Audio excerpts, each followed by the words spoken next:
नमस्कार मंडळी. मागच्या भागापासून आपण सुट्टीत मुलांना मिळणाऱ्या या वेळेचा, त्यांच्या एनर्जीचा चॅनलाइज कसं करावं, या गोष्टीचा उपयोग कसा करून घ्यावा याबद्दल बोलत होतो. आज आपण एका महत्त्वाच्या विषयावरती बोलणार आहोत. अनेकदा पालक सांगतात की मुलं आमच्या अभ्यासाला बसतात पण लगेच अगदीच 5 मिनिटात उठतात, 10 मिनिटात उठतात, होमवर्क कंप्लीट होत नाही, आमचं क्लासवर्क कंप्लीट नसतं किंवा एकही गोष्ट आम्ही एका जागी एका बैठकीमध्ये पूर्ण करू शकत नाही. तर मग आम्ही काय करावं? मुलांची मोबाईलची सवय सारखी सारखी वाढायला लागली आहे किंवा आळस नसतो किंवा फक्त आळस एवढी गोष्ट नाही, पण एकचित्त मुलांना होता येत नाही, एकाग्र होता येत नाही. तर ह्याच सगळ्या विषयावरती आज आपण बोलणार आहोत. तुम्हाला सुद्धा ह्या विषयामध्ये जाणून घ्यायचं असेल किंवा तुम्हीही पालक म्हणून या सगळ्या विषयांमध्ये डील करत असाल तर आजचा पॉडकास्ट शेवटपर्यंत नक्की पहा.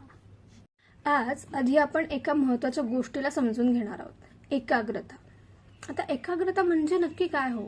एका जागी शांत बसून राहणं म्हणजे एकाग्रता, की कामावरती लक्ष केंद्रित करता येणं म्हणजे एकाग्रता, की आपल्याला प्रत्येक आलेलं स्किल हे व्यवस्थितपणे वापरता येणं ह्याला एकाग्रता म्हणतात.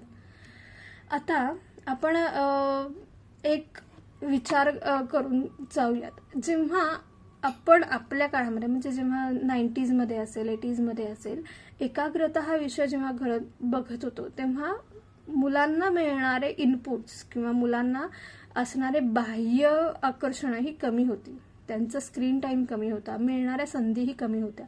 त्यामुळे लक्ष एकाग्र करणं हा एवढा अवघड होऊन बसलेला प्रश्न नव्हता. आत्ताच्या काळामध्ये मुलं सतत स्क्रीनशी रिलेटेड, मग ते अभ्यासासाठी असेल, कार्टून बघण्यासाठी असेल, आणखीन काही कारणांनी असेल, पण स्क्रीनशी सतत हलणाऱ्या गोष्टी, स्क्रोल करणाऱ्या गोष्टींशी निगडीत बऱ्याच गोष्टी करतायत. आणि त्यामुळे आपण सुद्धा, आता आपण पालक म्हणून जरी बघितलं तरी आपण, आपला सुद्धा पेशन्स असा झाला की आपण एखादी गोष्ट 15 मिनिटाच्या वर जास्त बघू शकत नाही, करू शकत नाही. मुलं तर यामध्ये खूपच लहान आहेत. मग एखादी गोष्ट, घेतलेलं काम एकाग्रतेने पूर्ण कॉन्सन्ट्रेट होऊन पूर्ण करण्यासाठी काय करावं लागेल? तर ते एक स्किल आहे आणि हे स्किल शिकणं हे स्वतःसाठी पण गरजेचं आहे आणि आपल्याला आपल्या अनुकरणातनं मूल ते शिकत पण जाणार आहे. करेक्ट आहे. म्हणजे एखादं काम पूर्ण होईपर्यंत आपण मोबाईल न बघणं, आपली बाकीची डिस्ट्रॅक्शन्स न करणं, हे जसं आपल्याला शिकायचं कौशल्य आहे तसंच ते आपल्याला मुलांना सुद्धा शिकवायची गरज आहे आणि ते हळूहळू प्रॅक्टिसने डेव्हलप होऊ शकणार आहे. आता एकाग्रता वाढवण्यासाठी पालक म्हणून मी काय समजून घेणं गरजेचं आहे? तर पहिली आणि महत्वाची गोष्ट अशी की एकाग्रता ही लेक्चर देऊन, मी तुला सांगतो, माझ्या समोर बस, माझ्या वेळी असं झालं होतं, हे सांगून डेव्हलप होणार नाहीये. जसं मी आधी म्हणलं की हँड्स ऑन ऍक्टिव्हिटीजनी मुलांशी त्यांच्या चुका न काढता आपण हे परत एकदा अशा प्रकारे ट्राय करून बघूयात का? आणि दुसरी गोष्ट की मीच तुला करून देतो, तू कशाला कष्ट करतोस, ह्याही ॲटिट्यूडनी मुलांची एकाग्रता वाढणार नाही. एकदमच मुलांना सोडून द्यायचं की तुझं तू बघ, तुझं तू शिक, यांनीही होणार नाही. आणि चल मी तुला सगळंच करून देतो, आता तुझ्या प्रिन्सिपल लक्षात आलं का, यांनीही होणार नाही. तर पालक म्हणून मी मुलाच्या सोबत त्या प्रवासामध्ये असणं आणि जिथं मूल मदत मागतंय तिथं मी तेवढीच मदत प्रोव्हाइड करणं, ह्या दोनच गोष्टी अशा जर का आपण रूल, म्हणजे एक आपल्या वागण्याचा रूल म्हणून जर का करून घेतल्या तर मुलांची एकाग्रता वाढवणं हे सोपं जाऊ शकेल. आणि त्या निमित्ताने मूल कशा प्रकारे शिकतं, ती गोष्ट कशा प्रकारे अप्लाय करून बघतं, कोणत्या कोणत्या गोष्टींमध्ये मुलाला सगळ्यात जास्त अडचणी येतात, हे पालक म्हणून मला समजायला आणि मी त्यांच्यासाठी अँकर म्हणून किंवा सपोर्ट सिस्टीम म्हणून उभं राहण्यासाठी मदतीला ठरेल. मग ह्याच्यामध्ये काही सहजासहजी घरगुती गोष्टी असू शकतील का? तर हो, नक्कीच असू शकतात घरगुती गोष्टी की ज्या आपल्याकडे सहज अवेलेबल असणाऱ्या गोष्टी म्हणून आपण त्यांना करायला देऊ शकतो. आता फॉर एक्झाम्पल, आपल्याला मुलांची मेमरी वाढवायची, एकाग्रता वाढवायची, तर साध्या गोष्टी आहेत. आता सध्याही तशी अजून सुट्टी थोडीशी प्रोलॉंग आहे, काही दिवस अजून शाळा सुरू व्हायला आहेत, तर त्याच्या ओळखीच्या काही स्पर्शाच्या 5-6 गोष्टी त्याला दाखवायच्या, लपवून ठेवायच्या आणि 1 मिनिट बघायला द्यायचा आणि त्याच्यानंतर 1 मिनिटानंतर बंद करून झाकून ठेवून विचारायचं की कोणत्या कोणत्या गोष्टी आठवतात. 5 राऊंड 6 राऊंड तुम्ही करू शकता. वेगवेगळ्या गोष्टी ठेवा, किती क्रमाने मुलाला आठवता येतात. त्याच्यानंतर काय, आपल्याला या ठिकाणी जायचं आहे, आपण कशा मार्गाने गेलो बरं आठव. गुगल लावायचा नाही, गुगल मॅप न लावता आपण कोणत्या कोणत्या मार्गाने गेलो होतो, मॅप आठव बघू, काढून ठेवतोस का. किंवा वाण सामानाची यादी दिली आहे, जाऊन दुकानातनं घेऊन यायची आहे, बघू किती गोष्टी मेमोराईज होत आहेत. लागली तर माझ्याकडे आहे, पण तू मेमोराईज करून लक्षात ठेवून किती गोष्टी आणू शकतोस, मी लक्षात ठेवून किती गोष्टी आणू शकले किंवा शकतोय. ह्याच्यामध्ये त्यांनी करताना आपण त्याच्यामध्ये एक सहकारी म्हणून उभं राहायचंय. म्हणजे असं नाही की त्यांनी त्याच्यासाठीचा तो टास्क आहे, असं नाही. तो दोघांचा एकत्र मिळूनचा टास्क आहे की ज्याच्यामध्ये तुम्ही आणि तुमचं मूल हे एकत्र त्या ऍक्टिव्हिटीमध्ये एंगेज आहे आणि सॉर्ट ऑफ की हा मला एवढे जमले, तुला एवढे जमले, किती जमले बघू बरं, दोघांचे मिळून किती झाले. अशाही प्रकाराने आपल्याला ह्या गोष्टी हळूहळू डेव्हलप करता येऊ शकतात. एका रात्रीत जादूची कांडी फिरणार नाहीये, पण एक प्रत्येक दिवसाच्या छोट्या छोट्या स्टेपनी नक्की एकाग्रता वाढायला मदत होणार आहे. तर मग ह्या सगळ्या छोट्या छोट्या गोष्टी आपल्याला रोज सातत्याने करण्याची गरज आहे. असाच अजून एक गेम येतो ज्याच्यामध्ये आपण किती अटेंटिव्हली ऐकतो, हाही एक तो गेम आहे बरं का. याच्यामध्ये 3 इन्स्ट्रक्शन दिल्यात आणि जसं की पुस्तक आण, टेबलवर ठेव आणि त्याच्यानंतर त्याचा काहीतरी एक सिक्वेन्स सांगितलाय की या पुस्तकातनं इथून या पेजवरचं बघ, परत ये, ही गोष्ट कर. जे 1 मिनिट गेम मध्ये पण आपल्याला करता येतं. ह्या सगळ्या गोष्टींनी ती गोष्ट मेमोराईज करणं असेल, ती गोष्ट सिक्वेन्सनी लक्षात ठेवणं असेल किंवा स्किलफुली त्या गोष्टी त्या ठिकाणावरनं आणणं असेल, काढणं असेल, ह्या तिन्ही गोष्टी आपल्याला इम्प्रूव्ह करता येतात. म्हणजे अशा छोट्या छोट्या गोष्टी आहेत ज्या हसत खेळत पद्धतीने आपल्याला करता येईल. किंवा ह्याच्यामध्ये ट्रेजर हंट सारख्या सुद्धा काही गोष्टी, काही गेम्स असतात की आता सध्या खेळाखेळातून ह्या गोष्टी आपल्याला करता येऊ शकतात. आणि काही गोष्टी या इंटेन्शनली सुद्धा करता येऊ शकतात की जेव्हा अभ्यासाच्या काही गोष्टी आहेत तेव्हा काही मेथड्स असतील, काही ट्रिक्स असतील की ज्या अभ्यासातल्या काही स्पेसिफिक गोष्टी लक्षात ठेवायला मदत करू शकतात. मग ह्या कौशल्य शिकण्यासाठी मग कधी स्टडी स्किल्स कार्यशाळा असेल किंवा हँड्स ऑन त्या गोष्टी कशा लक्षात ठेवायच्या, ह्याच्यातल्या काही गोष्टी असतील ह्या तुम्हाला मदत करू शकतात, ज्या मुलांना अभ्यास करायला, एकाग्रता वाढवायला मदत करतील. आणि ह्या सगळ्यासोबत सर्वसामान्यपणे आपली एकाग्रता कमी होण्यामागची कारणं काय असू शकतात बरं, विचार करून बघा.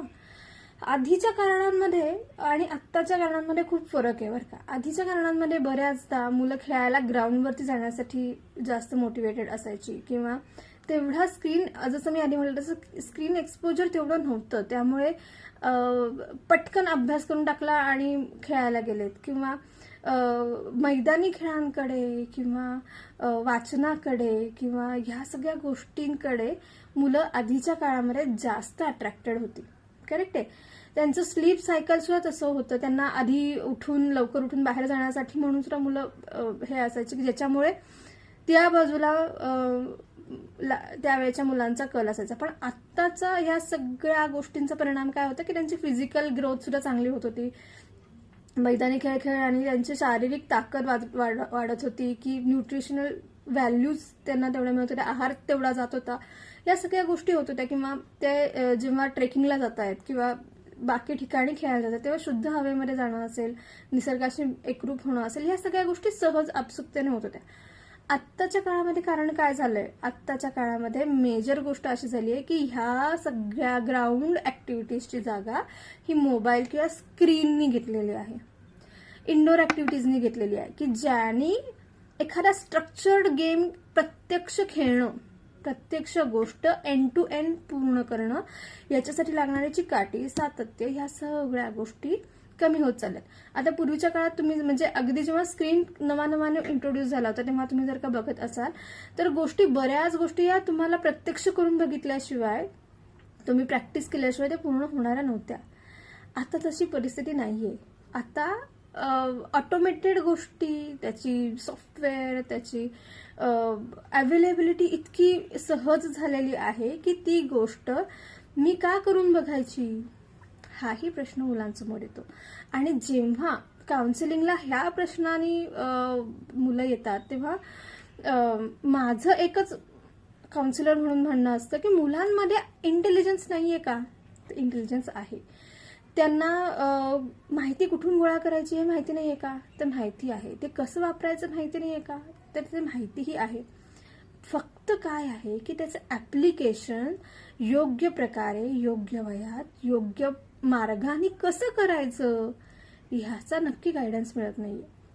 आणि ते फक्त आपल्याला स्क्रीन बघून मिळणार नाहीये, तर ते प्रत्यक्ष जेव्हा मुलं करून बघतील, हँड्स ऑन एक्सपिरियन्सला जातील, तेव्हा ती एकाग्रता त्यांची वाढणार आहे.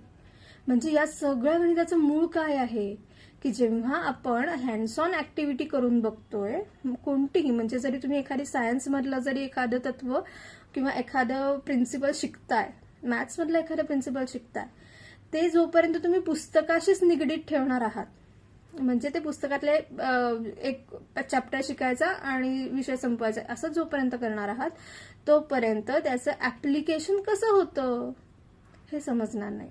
आणि जोपर्यंत ऍप्लिकेशन समजत नाही तोपर्यंत मुलं फोकस्ड होणार नाहीत. आणि जेव्हा ती ते ऍप्लिकेशन करण्यासाठी फोकस्ड होतील तेव्हा ते खऱ्या अर्थाने ती गोष्ट शिकतील.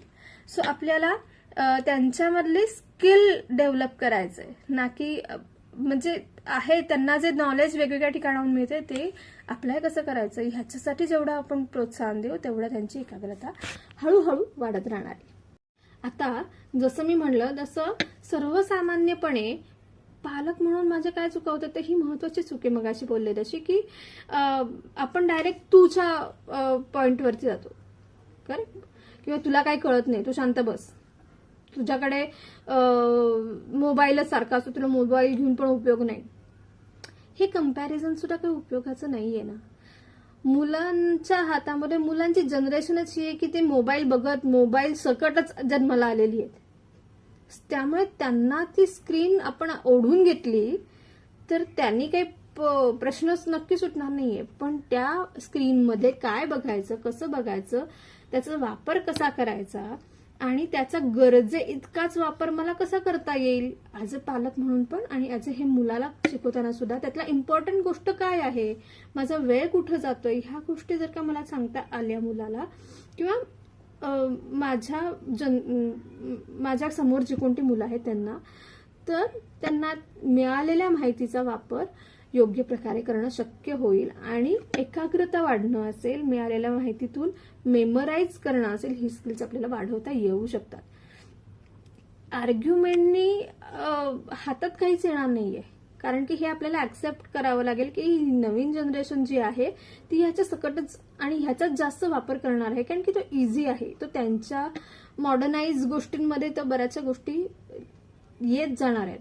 पण म्हणजे आपण आपल्याकडची स्किल्स, आपलं डोकं बंद करून ठेवायचं नाहीये. त्या गोष्टी चुकू शकतात, तंत्रज्ञान चुकू शकतं, पण डोक्याने विचार करून आपल्याला जर का त्यातली स्किल्स, तत्व माहिती असतील तर आपणच ते दुरुस्त करू शकतो. ते आपलं दुरुस्त होणार नाहीये. त्याच्यामध्ये दिलेले वाक्प्रचार आहेत, जे काही फॉर्मेशन दिलेले आहेत, त्यांनी जे काही एआयनी करून दिलं असेल, ChatGPTने जे काही तयार करून दिलं असेल, त्यातल्या किती गोष्टी चुकीच्या आहेत, किती गोष्टी बरोबर आहेत, माझ्यासाठी किती गोष्टी महत्वाच्या आहेत, हे जोपर्यंत मी माझं डोकं वापरणार नाही तोपर्यंत मला कळणार नाहीये. सो आपल्याला हेच मुलांना शिकवायचं आहे. आता या सगळ्यामध्ये पालकांची भूमिका का बरं सगळ्यात महत्वाची ठरते, तर मूल 24 आवर्स कुणासोबत राहणार आहे, आई वडिलांसोबत राहणार आहे, घरात जे कोणी केअरटेकर आहेत त्यांच्यासोबत राहणार आहे, करेक्ट आहे. सो त्यांच्यासाठी सगळ्यात महत्वाचा पार्ट हे आई बाबा असू शकतात, जे कोणी घरामध्ये त्यांची काळजी घेतात ते असू शकतात. सो टीचर असतील, क्लास टीचर असतील किंवा ट्युशन टीचर असतील, यांच्याकडे मूल किती वेळ जातं, साधारणपणे 1 तास असेल, 6 तास असेल शाळेमध्ये. त्याच्या पुढचा जो भाग आहे हे पेरेंट्सकडनं कसे मुलाला पॉझिटिव्ह किंवा निगेटिव्ह स्ट्रोक्स मिळतात, किंवा त्यांना कशा सूचना मिळतात, त्यांना कशा प्रकारे बोललं जातंय, त्यांच्याशी कसं कम्युनिकेट केलं जातंय, ह्या गोष्टींवरती बऱ्याचशा गोष्टी ठरत जातात आणि त्याच्यावरतीच त्यांना सेफ वाटतंय का अनसेफ वाटतंय का, आपण एखादी गोष्ट नव्याने ट्राय करून बघायला पाहिजे का नाही, या सगळ्या गोष्टी त्याच्यातनं कळत जातात मुलांना सुद्धा. सो एन्व्हायरमेंट कसं आहे घरामध्ये ह्याच्यावरती बऱ्याचशा गोष्टी ठरत जातात. मुलांना येणारं प्रेशर, मग ते एक्झामचं असेल तर कसलंही असेल, ते प्रेशर मुलं कशा प्रकारे हँडल करतात आणि त्यांचं इंटरॅक्शन इतरांसोबत कसं होतं, नवीन गोष्टींना कशा प्रकारे अडॅप्ट करू शकतात, जेव्हा एखादी गोष्ट नाही समजते तेव्हा ते कशा प्रकारे ती गोष्ट समजून घेण्याचा प्रयत्न करतात, हे पालक म्हणून मी घरामध्ये कसं वातावरण तयार केलेलं आहे. मुलांनी ट्रायआउट किंवा मला एखादी गोष्ट करून बघायची, या गोष्टीला पसारा म्हणून मी घेतोय का त्याच्याबरोबर मीही काही गोष्टी नव्याने करून बघतोय, शिकतोय, किंवा माझ्या कामामध्ये लुडबुड कशाला करतोस, ह्या गोष्टी म्हणतोय की चल तुला ही नवीन गोष्ट शिकवतो, ह्या प्रकाराने मी घेतोय. ह्या सगळ्या गोष्टी ह्या मुलाचा कॉन्फिडन्स, सेल्फ इमेज आणि एकाग्रता या सगळ्या गोष्टींवर इफेक्ट करतात. सो आपण पालक म्हणून आपली सगळ्यात महत्वाची भूमिका आहे. तर मंडळी, आजपासूनच सुरू करूयात की आपण जर का आपल्या मुलाची एकाग्रता वाढावं, फोकस वाढावा, त्यांनी केलेल्या गोष्टी कशा अप्लाय करता येतील ह्याच्यावरती विचार करावा असं वाटत असेल तर ह्या जे छोटे छोटे मेमरी गेम आहेत, स्पॉट एखादी गोष्ट चेंज करून बघणं आहे, किंवा इन्स्ट्रक्शन गेम्स आहेत, तुम्हालाही आणखीन काही गेम्स सुचत असतील तर ते गेम्स नक्की ट्राय आउट करून बघा. 15 ते 20 मिनिटाचं मुलांचं शेड्यूल तयार करा की याच्यामध्ये इंटरेस्टिंग काही ऍक्टिव्हिटीज असतील. मूल स्वतः काही गोष्टी करून बघेल, हँड्स ऑन ऍक्टिव्हिटीमध्ये असेल. नॉट नेसेसरी की ते लहानच असलं पाहिजे, अगदी मोठ्या वयापर्यंत म्हणजे साधारणपणे 8वी-9वी पर्यंत सुद्धा ह्या गोष्टी त्यांच्या लेवलला आपल्याला देता येऊ शकतात. सो विचार करा, तुम्हालाही काही ऍक्टिव्हिटीज, काही गेम्स सुचत असतील तर कमेंटमध्ये नक्की लिहा. पॉडकास्ट आवडला असेल तर लाईक करा, शेअर करा, इतर पेरेंट्सपर्यंत नक्की पोहोचवा. आणि अशाच नवीन नवीन काही गोष्टी घेऊन आपण पुढच्या भागामध्ये भेटूयात. तोपर्यंत टाटा, बाय बाय.